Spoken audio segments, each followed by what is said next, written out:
One story, two perspectives. A famous book writer sat in his study. He took out his pen and began to write. Last year, I had surgery to remove gallstones. I was bedridden for a long time. In the same year, I turned 60 and was retired, quitting a company that I loved so much. I had to leave the job I have been doing for 35 years. That same year, I was abandoned by my beloved mother who passed away.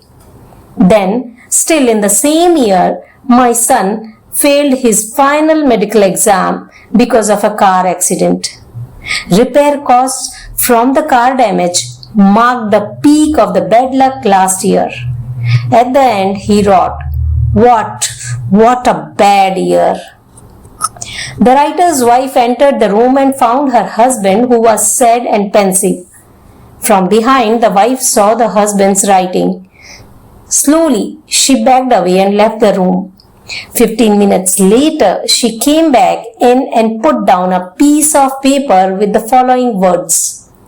Last year, my husband finally managed to get rid of his gallbladder, which had been making his stomach hurt for years.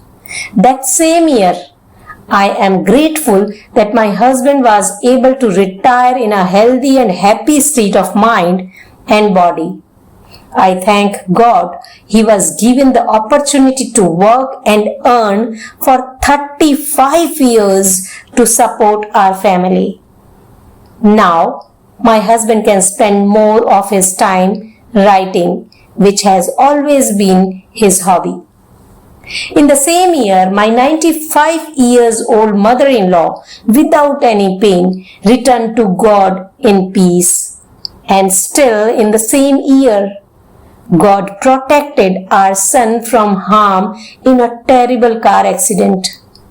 Our car was seriously damaged by the accident, but my son survived without any serious injuries.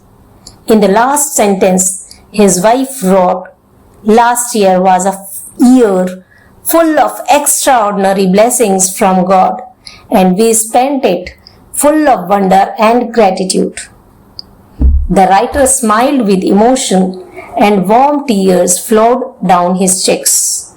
He was grateful for a different point of view for every event he had gone through the past year. A different perspective of the same events now made him joyful. We can complain because rose bushes have thorns, or rejoice because thorn bushes have roses. Said by Abraham Lincoln. So the choice is absolutely ours.